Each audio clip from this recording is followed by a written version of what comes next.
Good day, everyone. Today I have the pleasure of welcoming Lawrence McCurry back to the kitchen table. Lawrence is a longtime friend of Freethinkradio, as well as a contributing writer with Your Ward News in Toronto. Today I got a bit of an update from Lawrence on the goings-on at Your Ward News and got some excellent stories of Toronto past and present. So pull up a comfy chair and have a listen. And remember that if there's anyone you would like to hear on the kitchen table, or if you would like to appear at the kitchen table, if you would like to hear anything on Freethink Radio, or you would like to contribute something to Freethink Radio, please let us know in the comments below or shoot us an email at freethinkradio@gmail.com.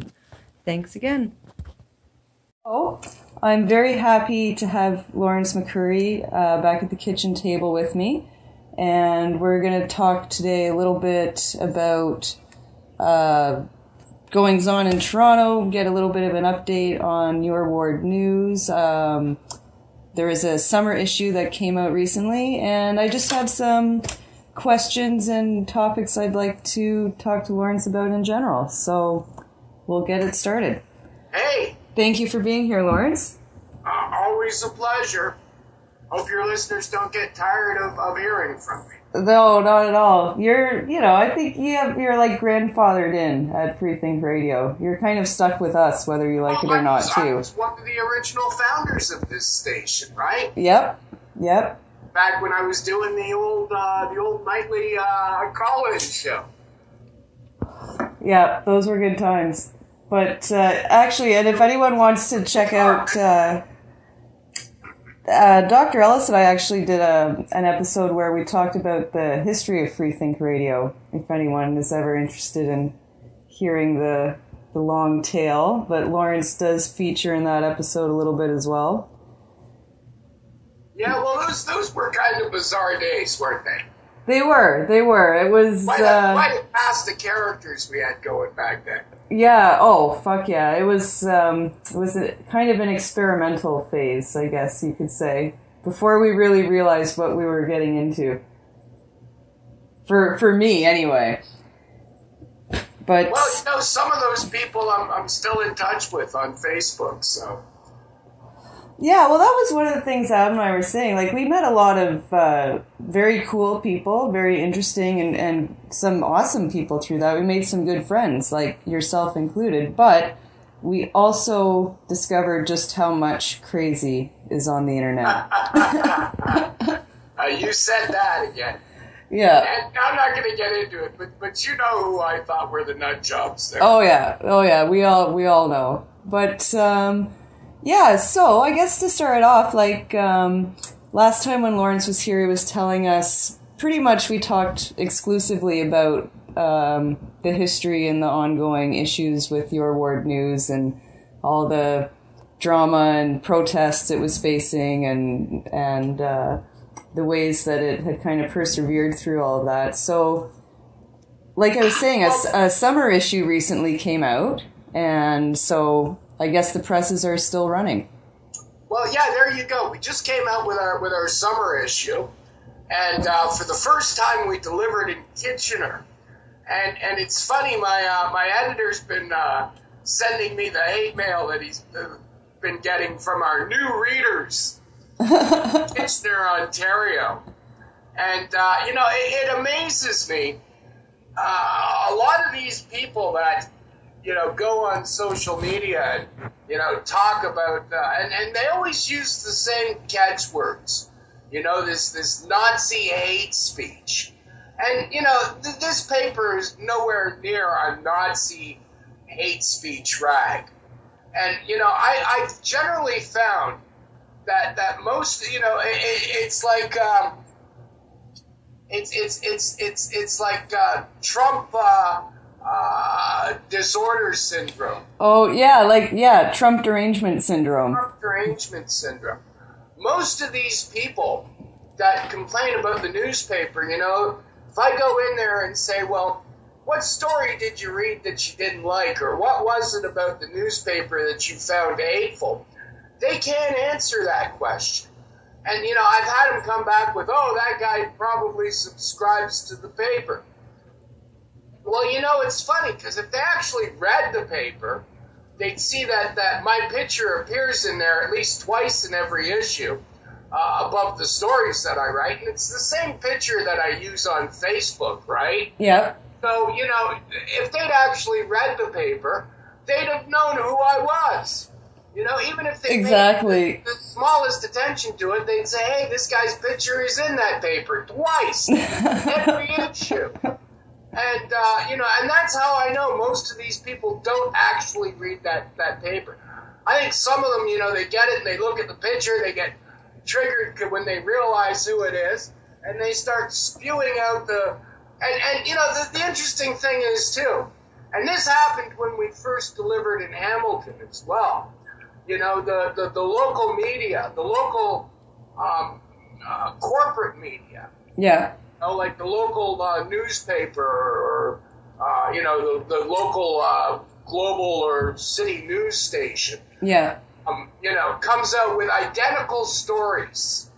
You know, and these stories, they're almost cookie cutter like in the way they denounce our newspaper. Yeah. And, you know, it only goes to show me that the mainstream corporate media is tightly controlled. You're not getting anything new or original. And people, they read these stories and they just parrot what they hear. And I don't think that they've actually read the paper.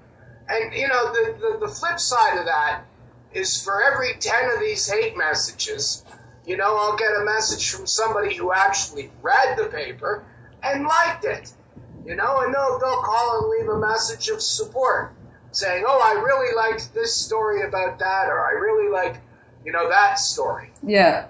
And that's the difference. You know, people who support the paper can tell you why they support the paper and what stories in that paper they like, or what stories they didn't agree with, right? Yeah. And it's these people that foam at the mouth and threaten to beat up anybody they see delivering the paper and, you know, telling us to go kill ourselves, you know, calling us racists and Nazis and hate mongers. You could tell these are the people, they don't even read the paper. Exactly. They're being programmed. They're being programmed by you know, left-wing politics and the controlled media that tell them this is what they should think about it. Yeah, and it's like you were saying with the kind of regurgitated and uniform descriptions that you get from the mainstream news media, and then you get parroted back to by people who don't even read the paper. Like, it just, you know, it's like a perfect example of that viral video that was going around from American news broadcasters where they're all reading the same script with the same cadence and the same tone and the same emphasis. Like, well, and they were all the same, word for word. Yeah. Oh, yeah, literally. Reading direct from a script and just, you know, insert your town here. Exactly. And much of the media, much of the corporate media that reports on our news is basically the same thing. Yeah. You can take the stories that they were publishing in Kitchener this week and compare them to the stories that they were publishing in Hamilton when our spring edition came out. And, you know, they're almost identical. Yeah. But word for word, they're the same stories. Yeah. Yeah, it's a very sad comment on the state of journalism as a profession, or in the professional sphere, the so-called professional sphere of journalism. Well, you know, they're talking about nobody's buying newspapers anymore.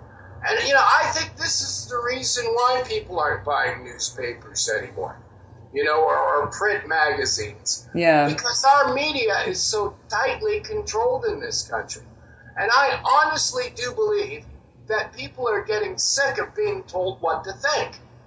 At least the intelligent ones are.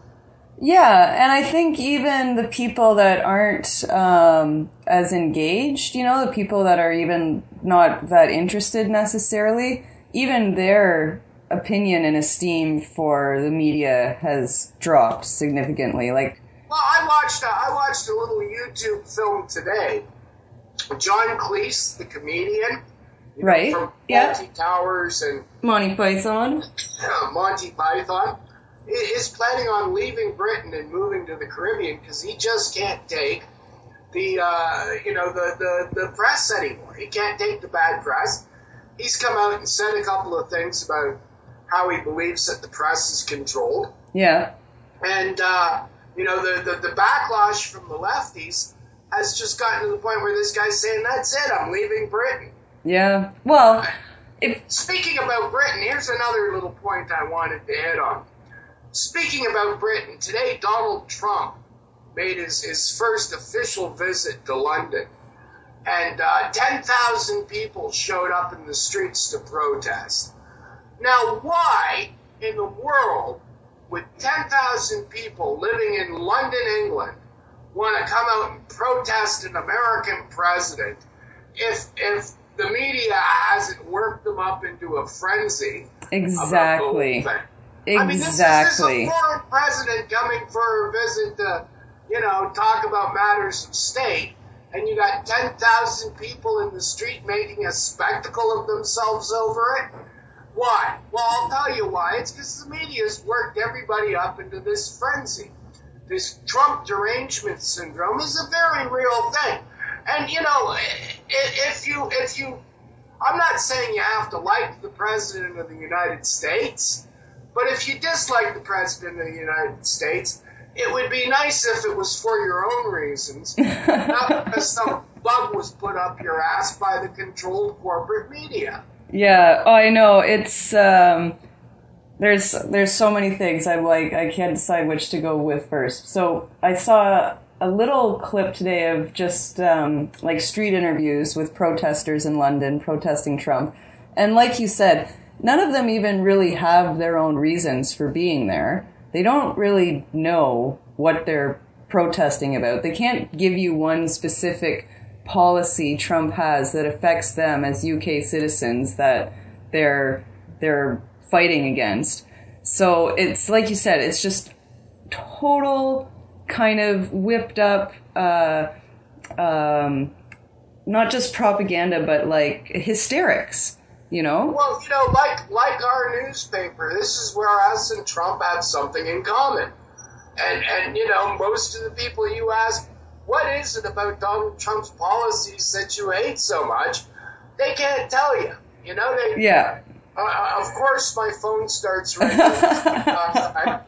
I'm just going to let that ring and go to voicemail rather than just hang up on it because there's some important stuff that I'm waiting on. Yeah, no worries. I just as soon let it ring 5 times and have them leave a message rather than pick it up and hang up on it. But, no, I mean, you ask most of these people, what is it about Trump's policies that they disagree with? And they couldn't tell you, and that, to me, that's sad. If you were to say to me, hey, what is it about Justin Trudeau you don't like? I could give you a whole bunch of policies that he's instituted that I think aren't doing the country any good. If you had to ask me, hey, why don't you like George Bush? I could have told you why I didn't like George Bush. Yeah. But these people, it's like, oh, he's a racist. Well, I'm sorry, I don't think Donald Trump is a racist, and there's an awful lot of black people out there who tell you otherwise. Exactly. He's a misogynist. He's this. He's that. And these are all speaking points that they're parroting from somewhere else that they've heard. And it's sad because I think that especially here in North America, that the population has been deliberately dumbed down. And I'm sorry if I come across like I'm saying 90% of the population are stupid. I apologize, but 90% of the population are fucking stupid. Well, you wonder at least. But and the other thing I was going to say though that is sad about it is it's so much like misdirected energy. It seems like, and especially when you have heads of state from places like, I don't know, maybe China, that you could legitimately protest against. Well, exactly. You look at the human rights record of China. Yeah, exactly. And Chinese officials come over here, nobody says boo about it. No, and quite the opposite. It goes up and everybody loses their shit, right? Yeah.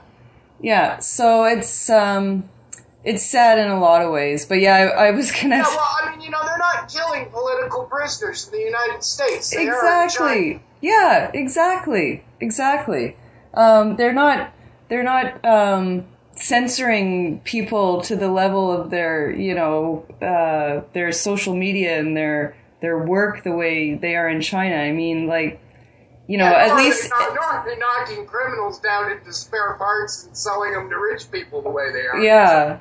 Yeah, or even just Falun Gong practitioners, the house Christians, like any kind of religious dissenter. Like, it's insane. It's insane. I mean, you can't even watch a Fox News story if you have a Chinese internet connection, it's a kind of, it's almost like a kind of cognitive dissonance in some ways, but... Well, I'm not even going to get into the point of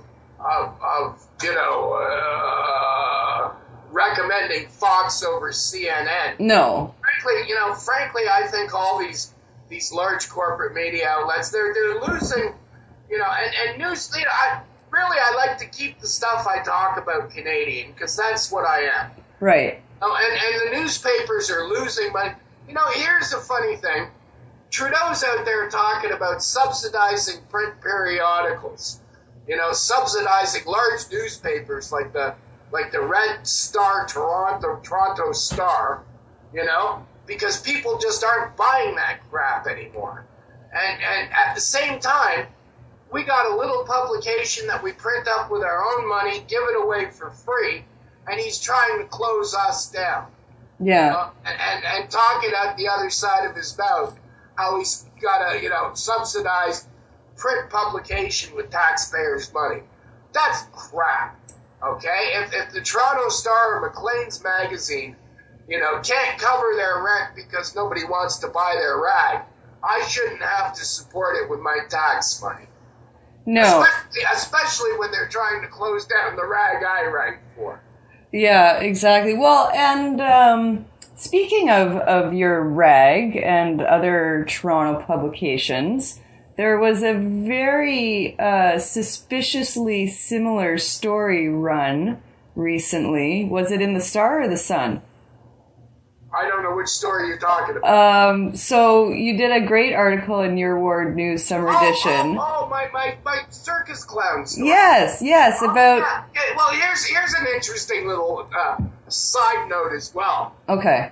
In the summer edition of Your Ward News, I wrote a cute little historical piece. Yes, a really interesting and It was an interesting little, and many people have said to me, hey, that was well written. Yeah. It's an interesting little piece, a historical piece on the 1855 circus clown riots in Toronto.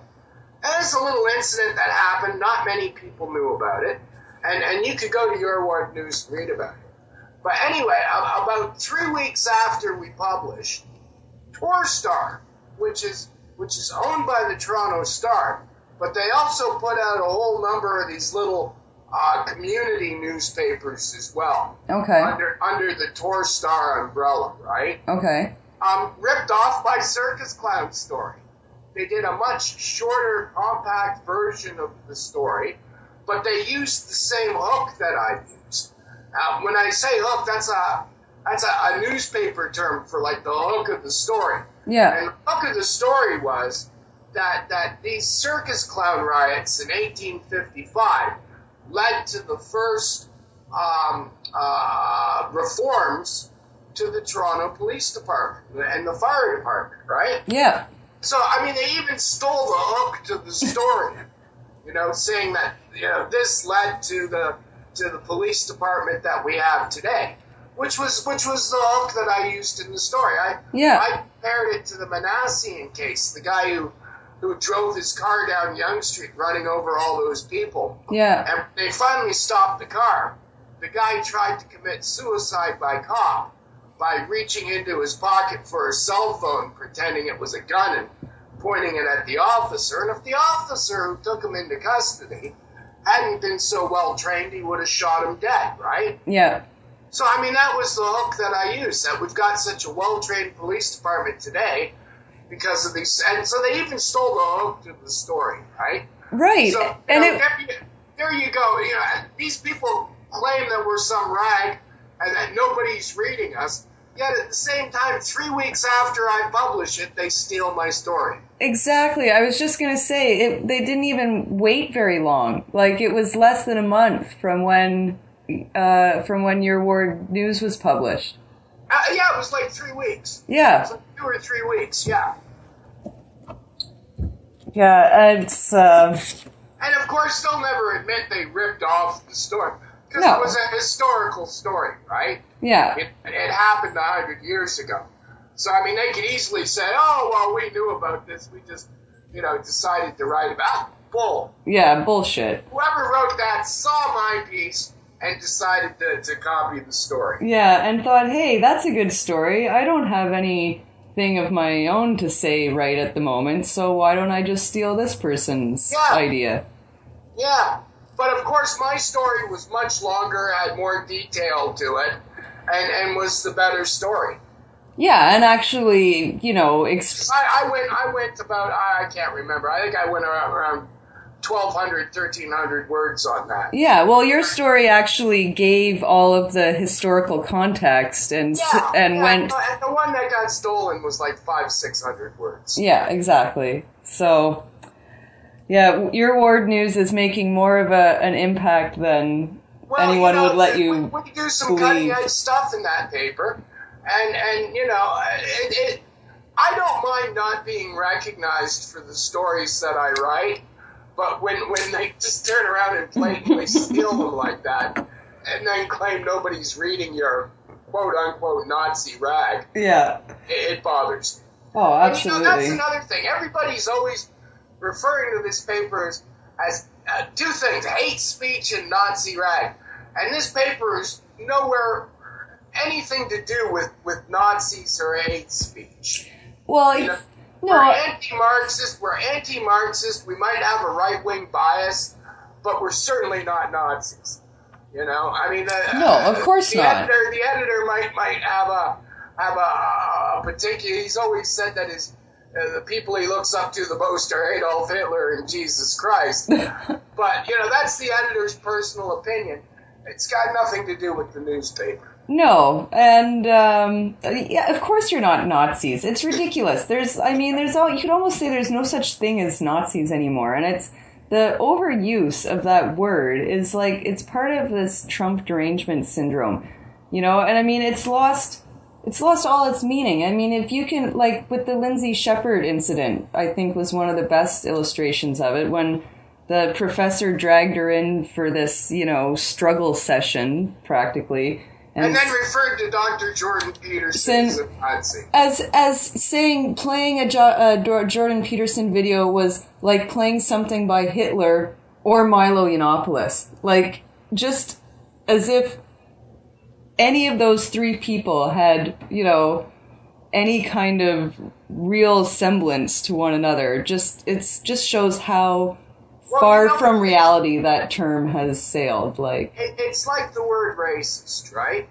They've thrown it around so much that it has very little meaning left to it anymore. Mm-hmm. And this is what these people do.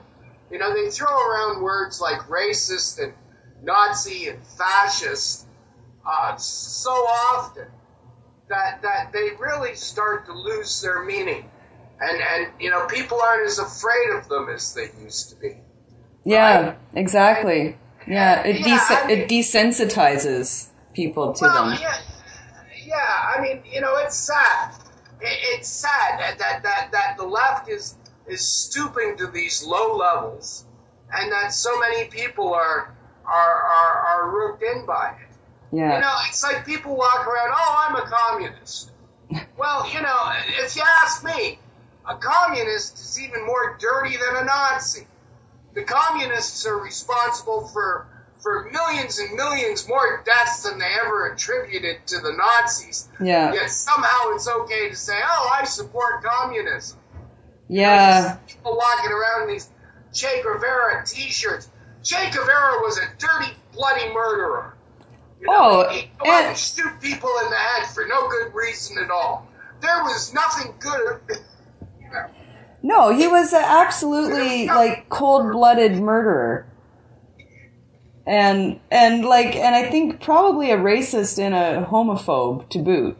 And people, I don't know, it's, that's a rabbit hole you could go down, I think, forever, like how that weird historical kind of trick has happened where communism made it through with a kind of salvageable reputation, whereas, for good reason, Nazis haven't.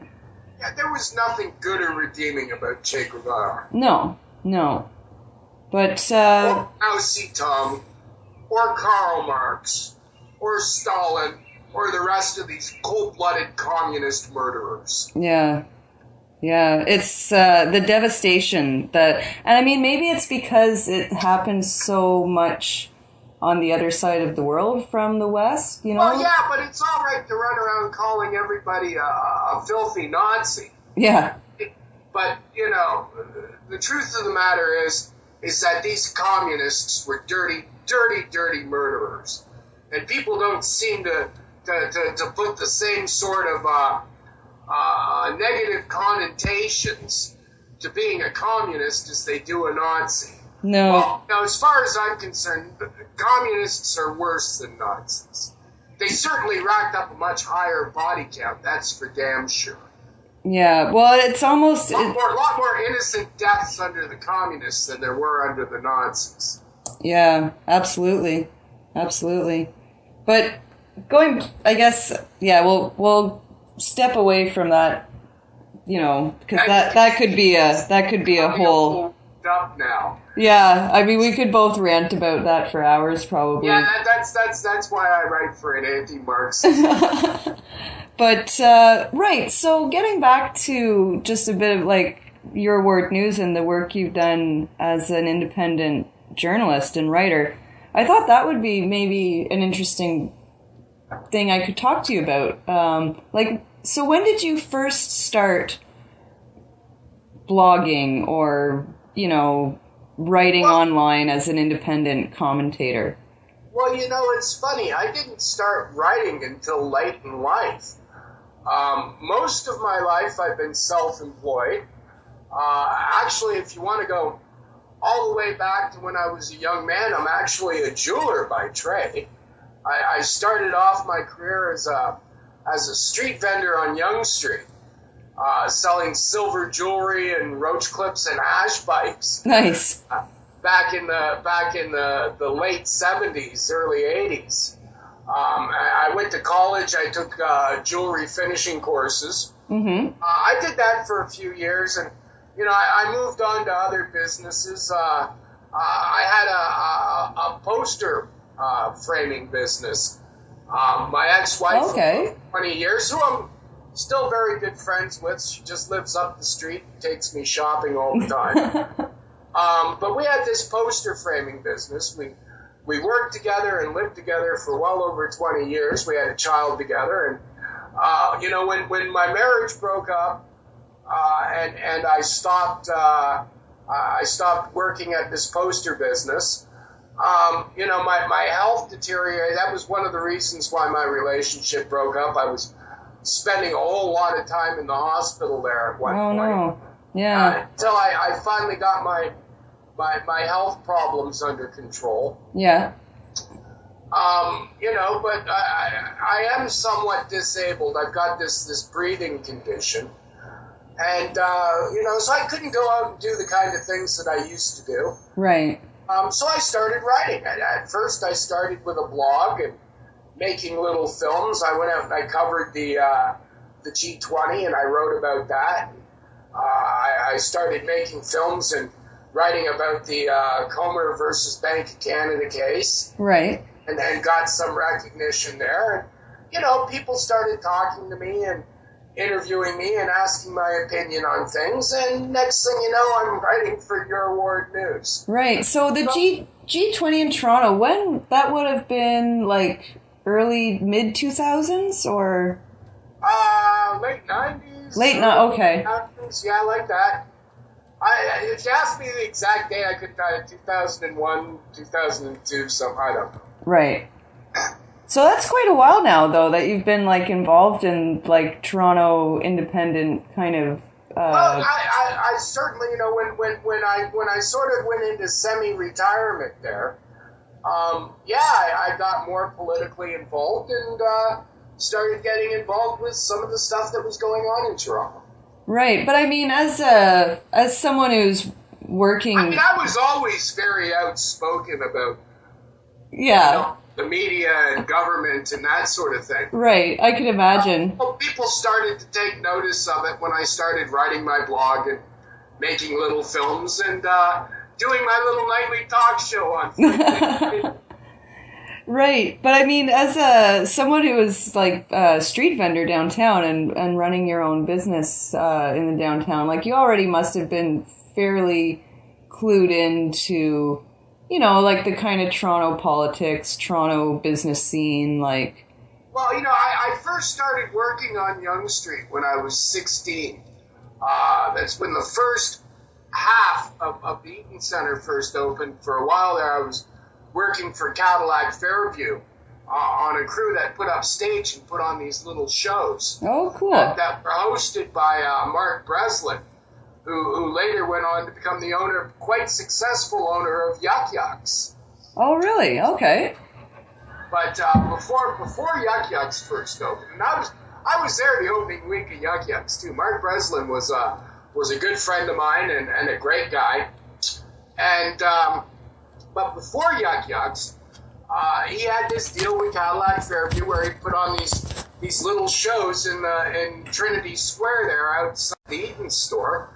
And, you know, every day I'd go in, I'd set up a stage, I'd make sure the performers knew where the dressing room was, you know, made sure the sound guy was sober enough to do his job. And, you know, we'd put on this little show in the afternoon and then tear down the stage and do it all again the next day. Cool. So, you know, that and then after that, you know, I think I worked at the Eaton Centre for a couple of years till I was about 18, and after that I was a street vendor for a few years and started making silver jewelry, and you know, we had a little store on Yonge Street there for a while. It was and you know, that was why it was sort of interesting when you were talking to Adam last week about his days as a young man on the streets of Vancouver. Yeah. It was sort of the same thing for me on Yonge Street. You know, we had our own little piece of the street, and you know, it was crazy stuff every day. There were hookers and cops and drug dealers and you know, it was that sort of thing. Oh yeah, I imagine. Yeah, the things you see when you're downtown all the time. Yeah, like all day, every day. Yeah. And you know, I'll tell you, even to this day, if I go out to a restaurant or a coffee shop, you know, I like to hit maybe like a place along the Danforth or Yonge Street or something, but I like to sit up near the front window where I could watch people go by. You know, you sort of become a student of humanity. Yeah. Watch people when they don't know they're being watched. Yeah. You know, just watching people go down the street, you know, the things they're doing and talking, and it's interesting. It is. There's a real you take like a Main Street Toronto.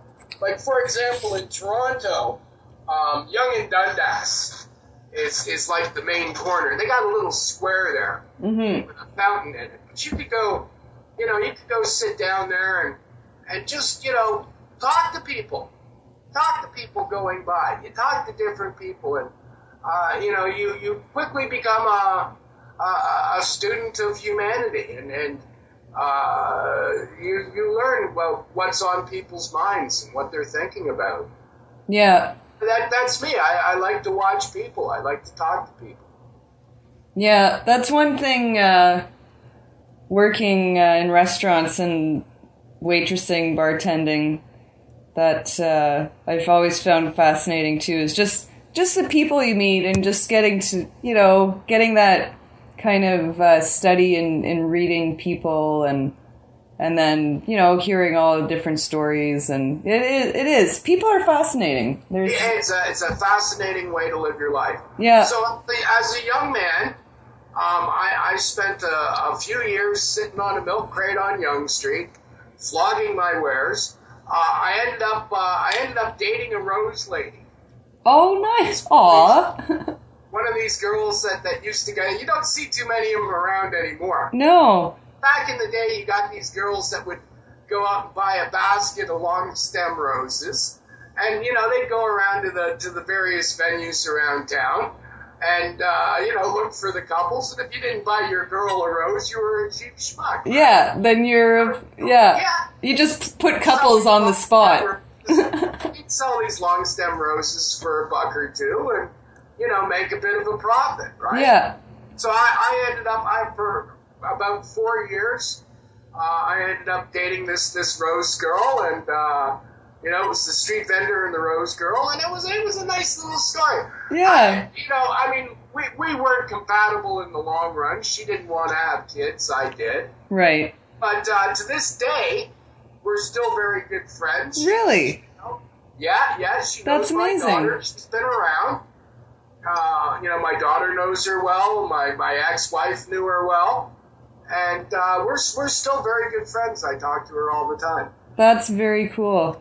That's a really neat little story. So, okay, so you're already, obviously you've seen Toronto change, over the decades then. It's probably, especially Yonge Street has changed so much. Oh, it's very corporate now compared to, Yonge Street sort of went through this transition period back in the late 70s, the early 80s. At one time, up and down Yonge Street, it was a lot different than it is today. There were massage parlors, strip joints. Yeah. A lot of prostitution. And, a bit more like a St. Catharines in Montreal. Yeah.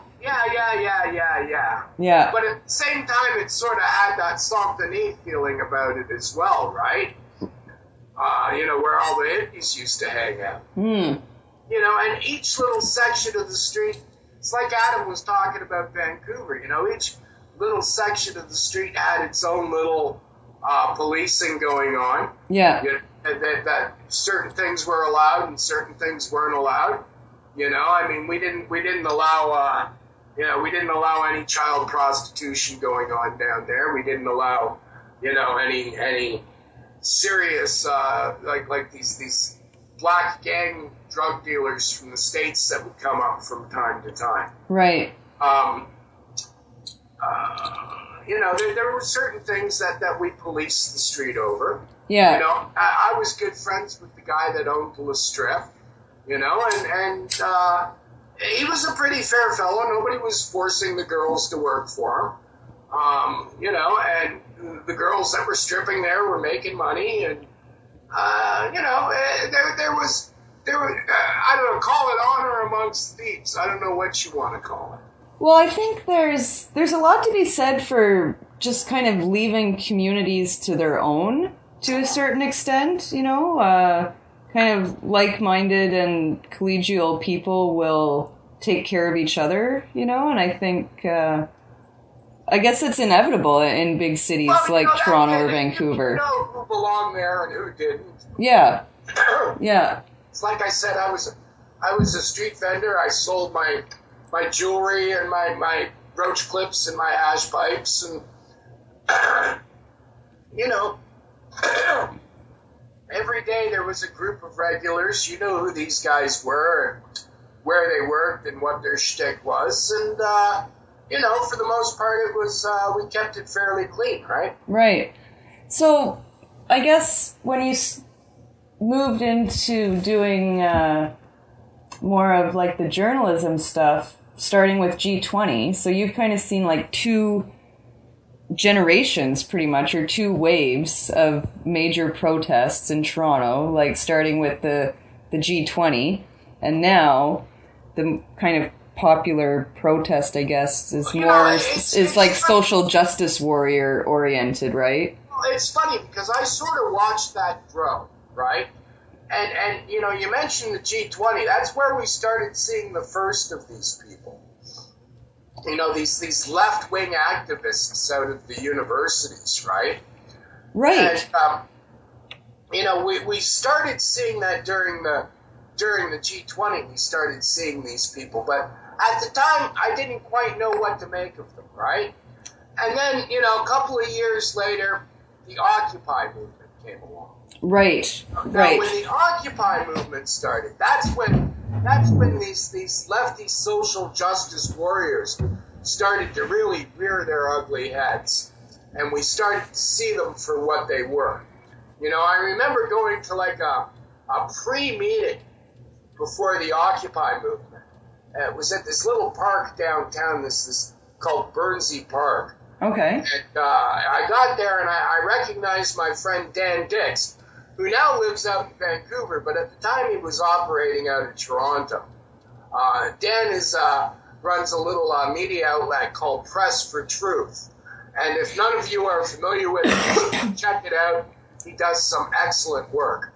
But anyway, I ran into Dan Dix from Press for Truth. And, you know, we both started out in the alternative media, and, you know, we weren't that big back in those days.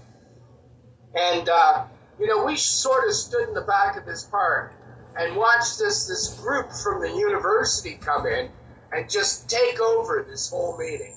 And within like 10, 15 minutes, they had these people sitting in a semicircle in front of them, you know, using their hand signs and the people's mic, you know, where they were repeating whatever they were saying, which, by the way, is in actuality is a form of control. Yeah. Absolutely. The name just slipped my mind. It was there a minute ago. But, you know, and they were exercising great... Well, by the time Occupy actually started, these guys were running the park. These so-called facilitators. And, you know, there was a lot of money around, but nobody could say where this money was coming from or where it was going or who was paying for this stuff. Yeah. And it was like unions and, you know, a lot of like far-left politics that were running this whole thing. And, you know, none of them admitted, oh, we're in charge, but you knew they were, okay? Right. And basically, they were programming this whole thing. Occupy was a hoax. It was a sham.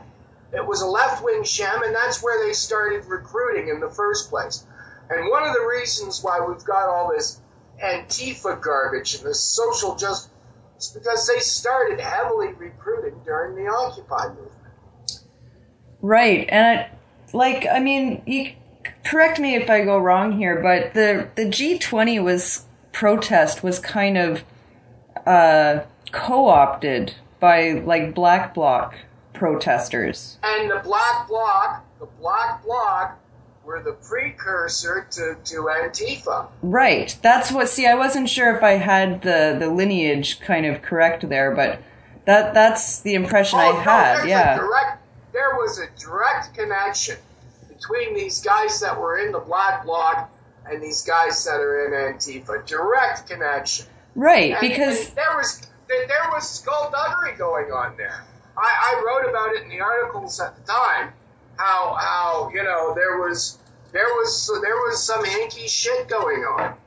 And it all it all went back to these guys from the university that were pushing this left agenda, this communist left agenda. And the so-called Black Bloc, are the same people that we're calling Antifa today. Right. Now they even dress the same way, the masks and the black clothing. And this is no accident.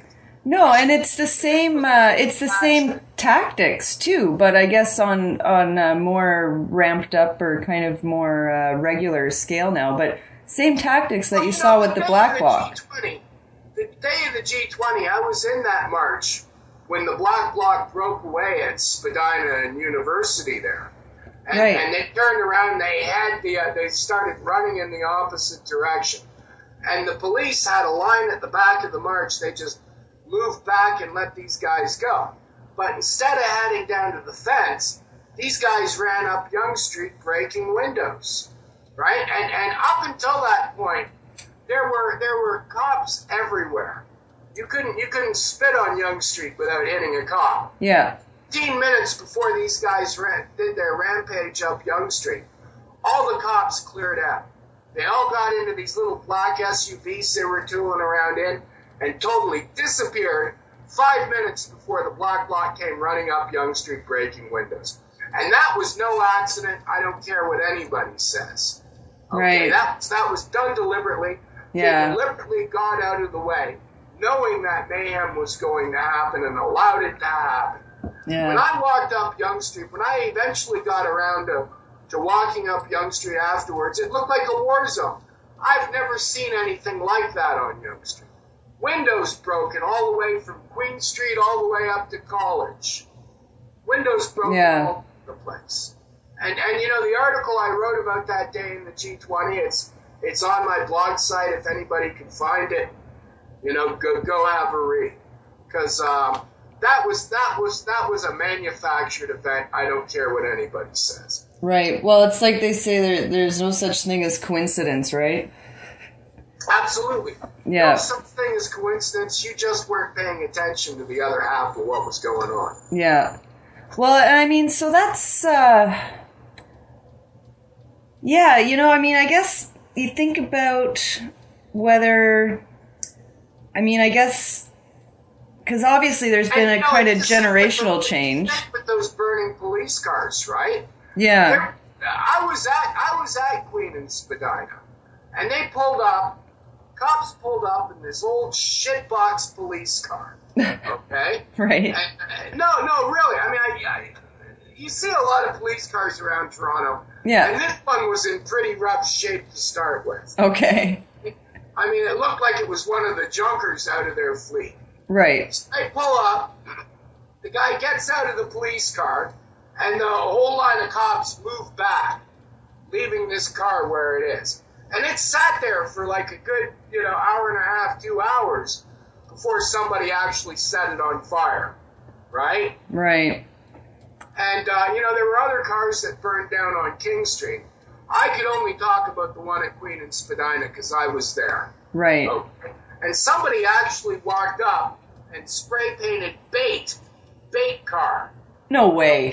Yeah, absolutely, in green paint. Oh my God. This car. And then a short time later, somebody set it on fire.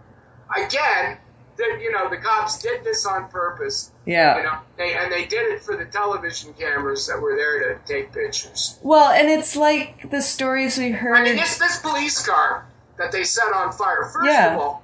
First of all, I suspect there was ammunition in the trunk because that started popping once the car got set on fire. The computer had been taken out of it. There was no gas cap on it. Okay? Right. Who's driving around a police car with no gas cap on it? Yeah. Come on. They left this thing out there to be burned. That was done deliberately. Yeah. But so exactly, and it reminds me a lot of like the kind of stories we heard out of Berkeley like a year or two ago, right? When they're having all these protests and all of a sudden when Antifa starts rioting, the cops are suddenly nowhere to be found. You know? That's what makes me so frustrated about the seeming support that the left has in Canada, right? This has been manufactured, and they've been doing it for some time now. Well, I mean, and it's not, wasn't there, I can't remember what group it was, but about half a year ago, or maybe late in 2017, there was a news story that came out about the Trudeau government actually funding like environmental protesters. Oh, there's no question. And it's not only the Trudeau government. It's organizations that are funded by George Soros and the Rockefellers and the Rothschilds. These globalists are funding this so-called left wing. They call it activism. But really what it is it's terrorism. Well, exactly. And this is it's funded by the globalists because they don't want nation states anymore. Well, they want to get rid of borders. They want to get rid of borders. They want to get rid of nationalist identities, right? Yeah. And this is what the globalists want. Well, and they fund these people. They fund these people like Antifa and these social justice groups through non-governmental organizations, NGOs. Yeah. Like the Tides Foundation, like the Suzuki Foundation, Lead Now. Okay, all of these organizations are funding these groups. Yeah. Okay, groups like the Tides Foundation in Canada, Tides Foundation in the United States. Lead Now had a huge influence on getting Justin Trudeau elected. Big time, they supported the Liberals. Yeah. Right, and this is foreign money that's influencing Canadian elections. Yeah.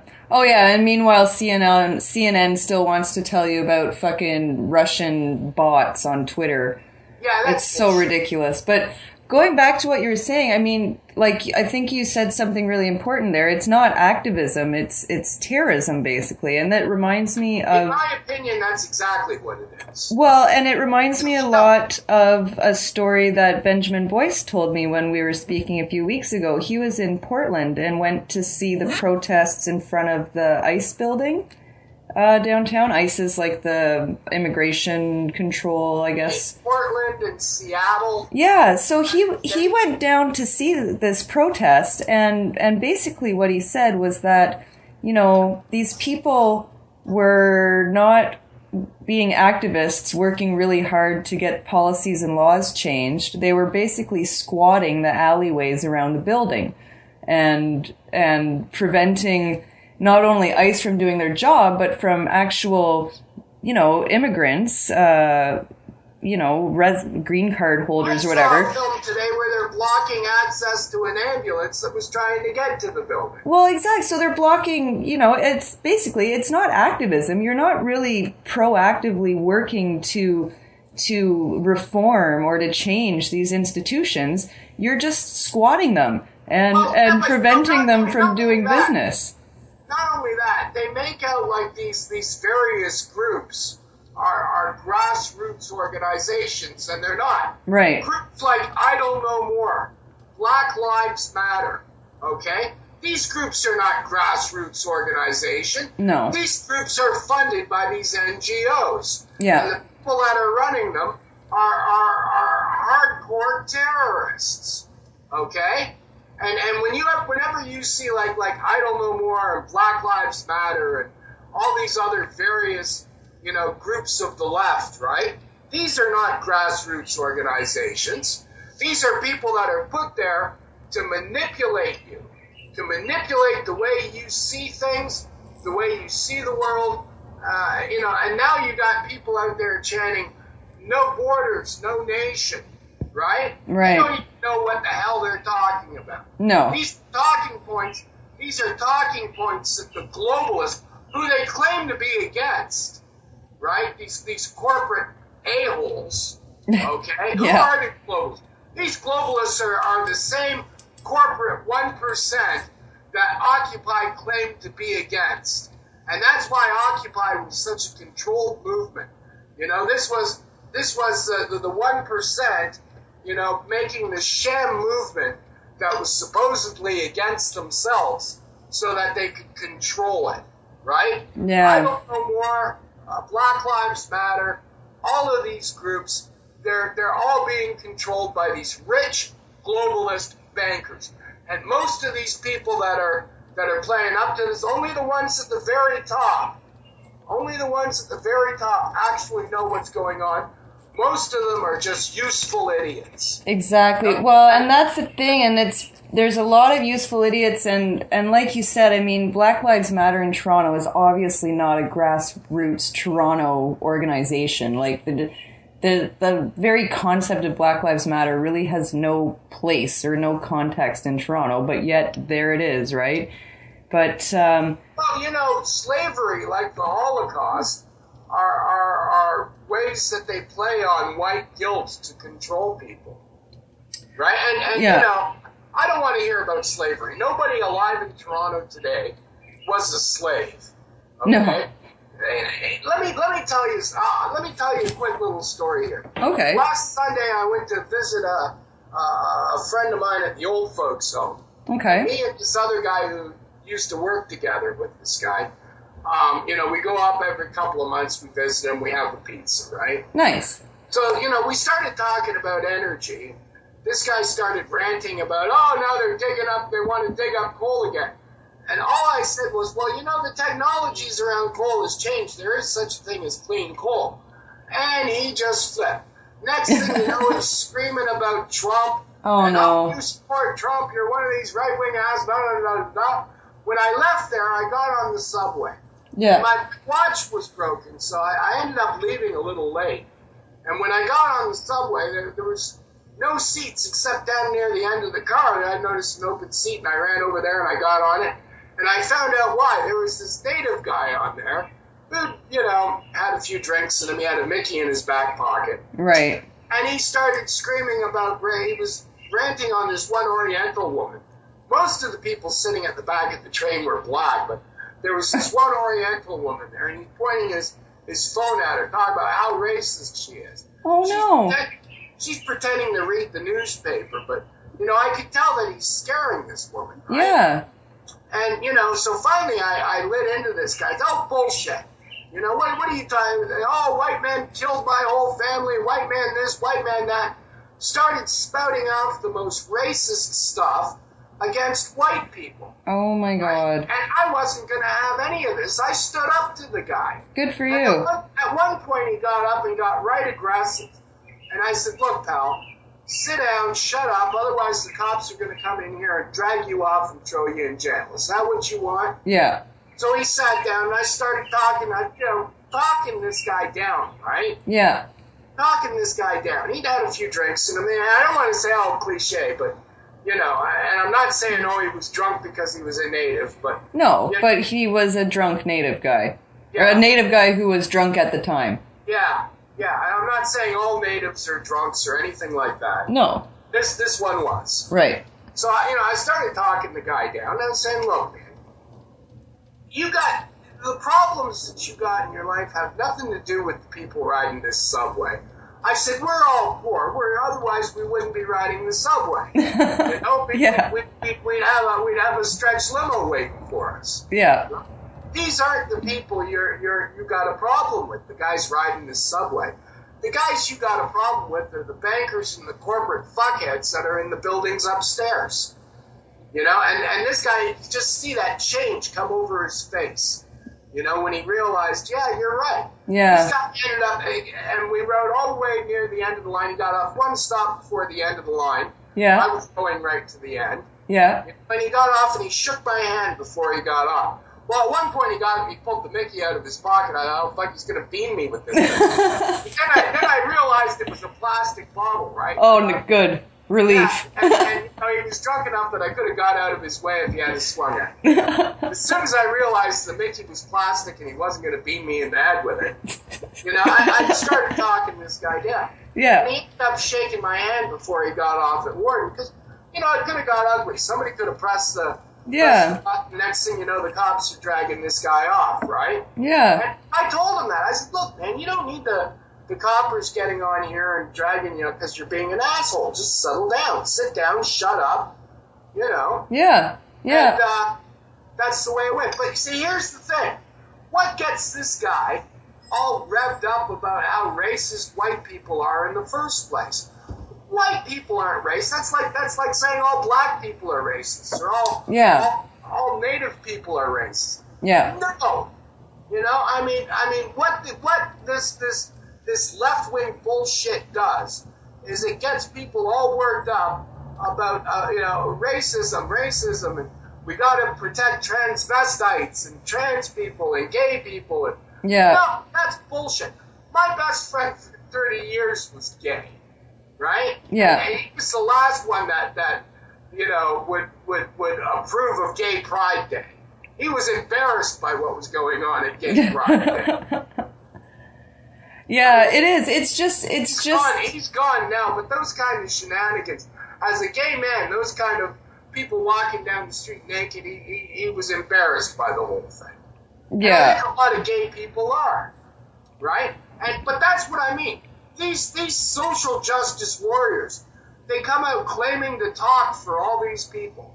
You know, they're talking for the natives, they're talking for the black people, they're talking for the gays, they're talking for the trans, and they don't. No. They don't represent these people at all. They're using them. They're hijacking their problems, their concerns for their own political advancement. Exactly. Well, and just the condescension and the presumptuousness and the kind of like infantilization of presuming to speak for an entire group of people, whether they're, black, trans, or whatever. I mean, just it itself is probably more offensive than any, off-color joke you might hear on the street or something. Absolutely. You just hit the nail right on the head. Yeah. Like, who else would you do that to? Like, maybe your kids, right? You're allowed to maybe speak on, make decisions on behalf and speak on behalf of your kids. But any other, adult that you have any kind of respect for, you wouldn't treat that way, right? You wouldn't. And these people think that they've got the right to speak for all the natives. They've got the right to speak for all gay people, all black people, all transvestites. And frankly, most of us are sick of hearing it. Absolutely. And the other thing, I guess I'll get in one more little punch at Canadian mainstream media here, because that just reminded me, with all of the pipeline business and protests that have been going on out in Alberta and the West Coast the last year, there was actually some native tribes that were petitioning for the pipeline. There are a lot of natives that support those pipelines. Absolutely. Maybe jobs for a community where unemployment is high. Yeah, and they actually, some of them actually... They claim to be representing the natives. That's bullshit. It's total bullshit. That's straight up total bullshit. Yeah, and there was demonstrations like at the Alberta legislature, from native communities who were in support of these projects, but never a peep, right? Like no coverage, no headlines. No, of course not. You're expecting your controlled corporate media to show the other side, and they don't. And that's part of the problem. Yeah. Part of the problem, and I've been saying this for years and years, that a big part of the problem is our controlled media in this country. It is. And it's so funny, like so many of the conversations I've had since I've started this podcast, like, have been, like those moments just keep coming up, like no matter kind of what subject matter I'm talking to people about, it's, where they have this moment where there's something that they're personally involved in or have personally witnessed, and then seeing it totally distorted and totally misrepresented or just outright lied about in the media. Like my newspaper. Exactly. And listen, I'm starting to hear whispers and rumblings about civil war in the United States. Due to this Trump derangement syndrome. Yeah. It's like these Antifa guys. You go out to protest something Trudeau is doing, and these Antifa assholes show up to counter protest. And these guys get right violent. They're wearing masks. They'll throw rocks at you. They'll hit you with their posts. And I'll tell you something. You look up terrorism in the dictionary, and basically what it says is people that are willing to use violence to push a political agenda. Well, if that doesn't fit Antifa to a T, I don't know what does. Yeah. Are Antifa terrorists? You bet they're terrorists. They're dictionary examples of what terrorists are. Yeah. Well, and I think I heard I'm sure Gavin McGuinness and... Yeah, I'm not a big fan, but I know who he is. Right. But so he's a popular, podcast, internet figure, whatever. And he started this kind of, boys club, whatever. Yeah, it's kind of a It's I don't know. it's a bit juvenile, but The Proud Boys. the Proud Boys, And yeah. There's a local group here started calling themselves the Proud Boys. Oh, Jesus. Because Gavin McInnes refused to recognize that, and I'm not saying I agree with this, but Gavin McInnes refused to recognize that a lot of the media is Jewish control. A lot of the banking in the media is Jewish control.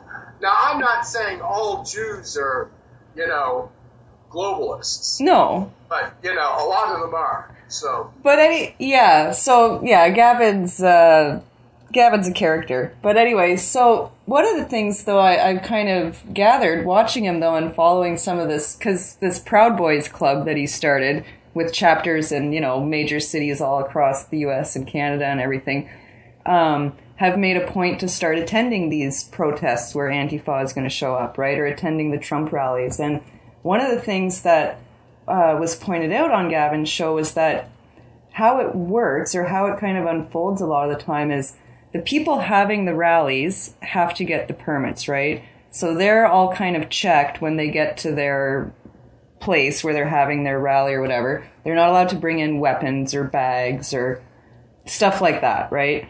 They're all showing their faces. They're all in their designated spot. None of them, they've all been kind of screened by cops. And then what Antifa will wait on the fringes, right, where they don't have to come through security and they don't have to get checked by cops. And then, so they're all armed, basically, right? Like, they all have things like firecrackers, batons, knives sometimes, like all of these kind of rocks, bricks, bottles, anything that any kind of makeshift weaponry, basically, that's all been taken off of the ralliers or whatever, the demonstrators. And then, the cops must know that that's the tactic, right? And that every single time. Yeah, of course they do. And here's something else you got to think about.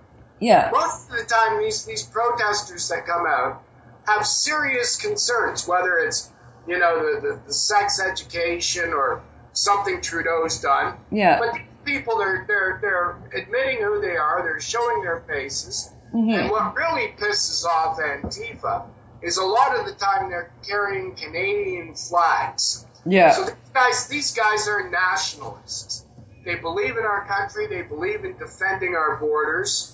And they think that they're nationalists. They're Canadian nationalists. And who are on these Antifa side?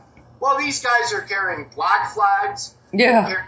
They're carrying commie flags. Yeah. Carrying red Antifa flags, which may as well be a communist flag. Yeah. Right? And that's okay. People seem to think that's cool. Well, a lot of people don't think it's so cool. And guys like Gavin with his Proud Boys, all he's doing is creating fodder for a fight. Yeah. Right? He's bringing out these guys to fight Antifa, and he's no better. As far as I'm concerned, he's no better. He's just putting together a group to play the opposite side. Right? Yeah. Yeah. This is all controlled. This is all controlled bullshit, if you ask me. Okay? And I think the sooner people start recognizing, what's really going on here and how much all of this is being manipulated by these rich globalists up on top that are financing all of this, that are paying for these Antifa flags and these communist flags and these various groups to be button heads in the street. They're looking for a civil war. They're looking for fighting because, that's where they make their money from is in the mayhem and the chaos that ensues, right? Yeah. People need to start recognizing, put some thought into what's really going on here. Start thinking about what's really happening. Yeah. Because I'll tell you, it's a lot more ugly than what appears on the surface, right? And if you think these globalists aren't steering things to be, the way they want them to be, think again, because that's exactly what's happening. These rich globalist bankers, these asshole corporate executives are steering the stupids at the bottom to do exactly their bidding. They are. And, but, I mean, I guess what I would ask you from that, though, is do you think that the pushback is gaining as much steam as kind of what it's facing? I think the pendulum is starting to swing the other way. Right, because I mean, with the kind of proliferation of independent commentators and journalists and just kind of citizen journalists, I mean, I guess maybe citizen, just people being able to post online what they see and what they've experienced, right? Yeah, but they're cutting back on that too. You got people who run, Google and Facebook and YouTube. Like, for example, Dan Dix just had his channel closed down again on YouTube, right? No way. Why? Because YouTube are a bunch of globalist assholes. Oh, now, here's the thing. They're what's going to happen is, the pendulum's going to start swinging the other way. And if they try holding this back and fighting this fight the way they are, what's going to happen is that pendulum, when it does swing to the right, it's going to end up swinging so far to the right, you're not going to like what you see on that side either. I know. I worry about that too. But that's what the Nazis and the fascists live. But I think even, I don't follow it super closely, but I think it seems like even with political movements now, it was definitely a pushback culturally the last few years, but now it seems like, especially in Europe, there's even more of an institutional pushback, like with the Italian elections, with the UKIP coming up again in the UK, and Nigel Farage apparently even saying he might step back in to make sure that Brexit is carried through the way it ought to be. I don't know. I don't know how much I guess I'm wary. I see some really ugly things happening in other countries. Yeah. This stuff's going on in Canada, and this stuff's going on in the States. But if you look at what's happening in Europe, okay? It's pretty scary. There's some very serious ugly about to break out in Europe. Yeah. But and even with... it started off with these so-called refugees, but these refugees weren't refugees. These were economic migrants, a lot of them from countries in Africa. Yeah. And you feel sorry for people that aren't doing as well as you're doing, but flooding your own country with these economic migrants is not going to help them any. It's just bringing you down and bringing down your country as well to their level, right? And this is not a good thing. You've got places in England and France and Germany. They got these no-go zones that are filled with these Muslims and these Africans, and it's getting to be a pretty ugly situation. And I honestly feel sorry. Listen, am I a white supremacist? No, I'm not. I don't think anybody's, better than anybody else. But, I do feel sorry for the white people in these European countries, just like the whites in South Africa that are being killed. Oh, that's horrific situation. And these days, you can't even say, I sympathize with the white people without somebody jumping up and saying, you're a racist, you're a white supremacist. Yeah. No, I'm not a racist, I'm not a white supremacist, but I could see what's happening to my own people. I can see that what they're looking to do is to wipe out the white people in our white homelands of England, Ireland, Scotland, France, Germany, right? These people are being flooded with but they're being flooded with people from third world shithole countries. Yeah. And all they're doing is bringing down the standard of living of everybody. And this is what these bloody globalists want. They want to bring everybody down into the dirt. Well, and it's crazy, like with since Lauren Southern just released the documentary she made about the Boer farmers basically in South Africa. I watched that, and I suggest everybody else watch it as well. Yeah, me too. It's really well done. It's very like Lauren Southern obviously is an independent journalist. She's had like even that'll never get play on television. No, probably not. And I was going to say, like... It'll never get ratings on YouTube. No, although it's almost at 1 million...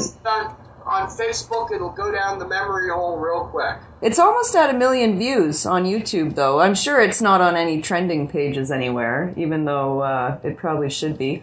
But, and even though Lauren has had... Play with those numbers on YouTube. Oh, absolutely. But yeah, even though Lauren's had, like, her Patreon pulled on her, her YouTube monetization, like, they've tried to cut her off at the knees at basically every point. And it's not just Lauren, it's happening to the smaller guys as well now. Yeah. But despite all of that, she was able to make a really beautiful, really professionally produced documentary that everyone should check out. It's tough. It's not easy watching, but it's definitely, people should be more aware of what's happening.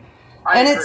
It's terrible. Like, since that came out, I saw, I don't remember the channel, but there was a YouTuber in Australia who was interviewing people on the street about what they thought of Australia's commitment to fast-track South African immigrants because of the situation they're facing there. And people were, like, totally opposed to it just because they're white. They're like, oh, why aren't we bringing in Palestinians? Or, oh, they're white, they're not actual refugees. Or, oh, they're white, that's not actually their land. Like, just so, like, no empathy, right? Like, just... Well, that's another thing, right? Whenever they hold a meeting here or something, you always got that jerk-off who gets up there and says something like, now let's all recognize that we're holding this meeting on unceded native land that belongs to this tribe or that tribe. Yeah. And, bullshit.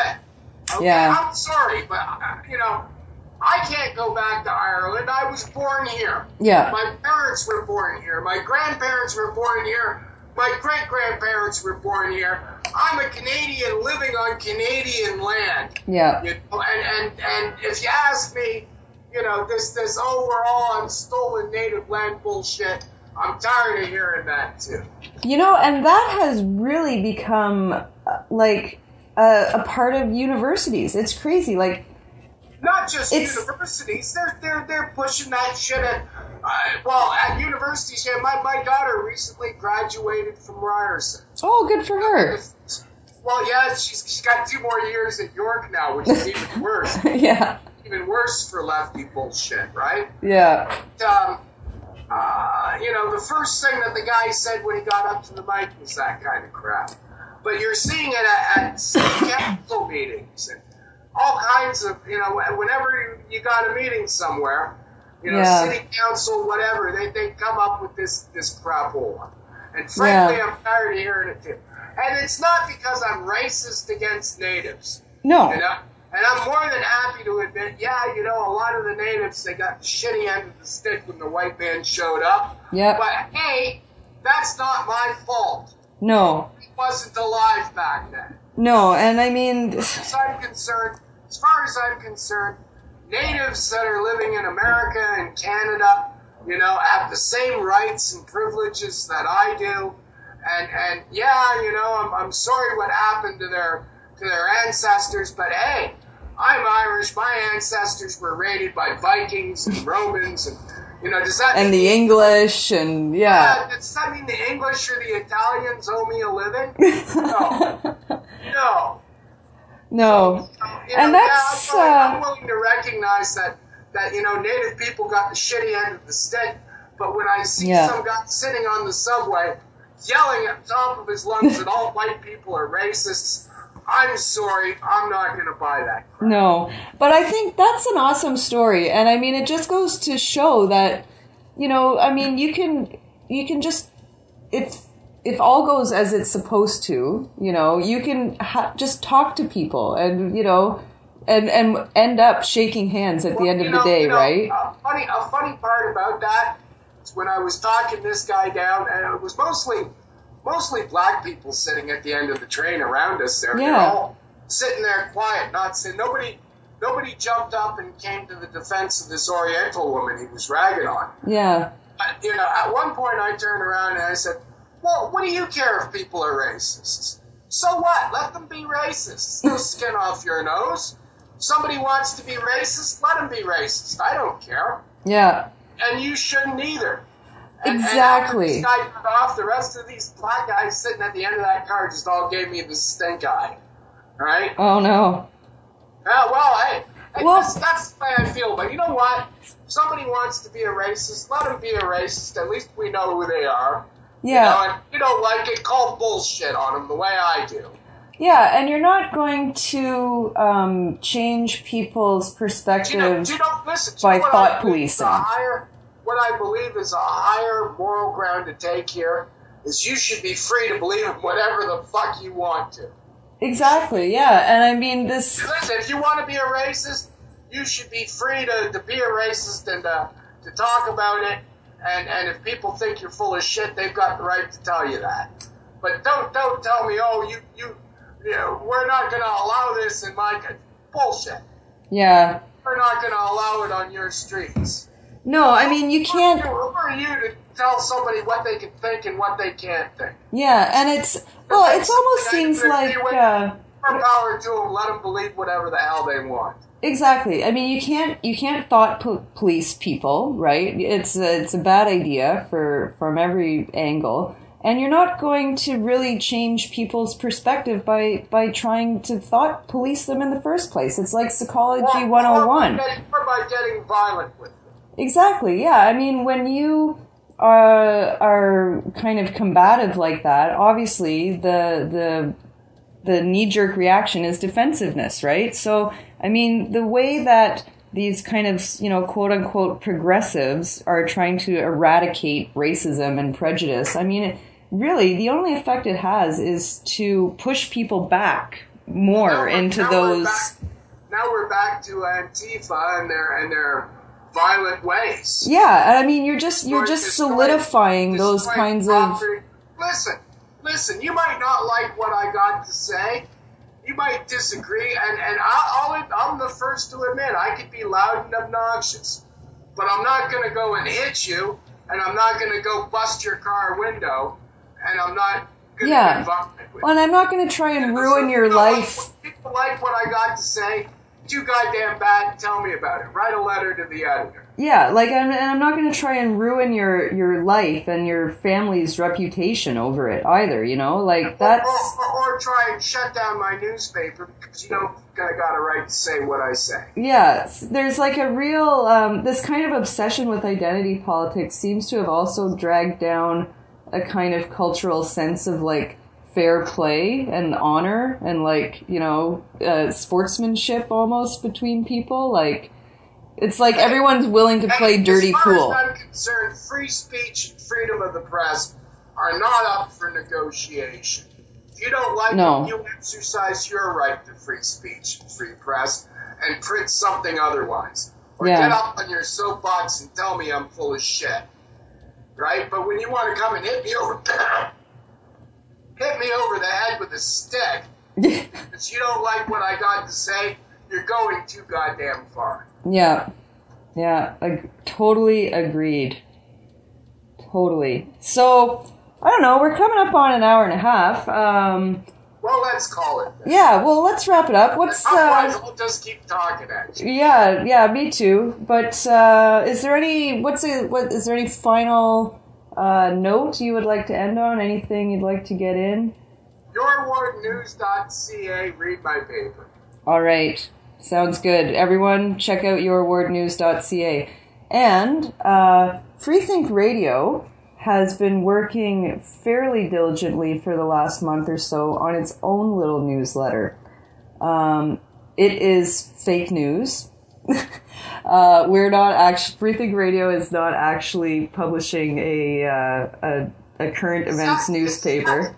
It's satire. I don't want to give away too many spoilers, but Dr. Ellis and I and a few other contributors that we've collected on the internet have put together what's going to be the Freethink Radio newsletter. It's going to be called The Pale Horse. Dr. Ellis came up with that name and also an excellent logo for us. And it's full of irreverence and fake news and funny stuff and fables, and all kinds of miscellany that we've collected from across our collective psyches in the internet. So we're really excited about that. I spoke to a printer earlier this week, so it actually will be available in hard copy. Lawrence, you will definitely get a copy of that. And and if you find it randomly, we've got a few plants, a few moles in different parts of the country. So if you happen to see this popping up in your city, let us know. We would love to hear about it. And as well, as Freethink Radio gets its collective shit together more and more, the newsletter is also going to be a Patreon reward. So if you become a Freethink Radio Patreon, you will get a Freethink Radio newsletter mailed to you every month. And finally, on that note, Freethink Radio, just like the website, the newsletter is totally open to contributors. So if you have a comic or artwork, a story, a poem, any kind of media that you would like to see included, send it to us at freethinkradio@gmail.com, and there's a very good chance that we will publish it, unless we find it, totally awful. But give it a try. And listen to the kitchen table every Monday at 7 o'clock Eastern Standard Time. Yes, please do that. I've got some really good guests coming up that I'm really stoked to talk to. Professor Rachel Fulton Brown from the University of Chicago, who is a medievalist but also a very vocal supporter of Milo Yiannopoulos. So you can imagine what kind of life she must lead at the moment. She's going to be coming on next week, so I'm really excited to talk to her. And then also Jonathan Pajot, a friend of Jordan Peterson, a Orthodox icon carver, and someone who studies narrative, myth, and symbolism is going to come on to talk to me, and I think that'll be really fascinating too. So stay tuned. And thanks again, Lawrence. It's been a pleasure as always. Thanks for having me on again.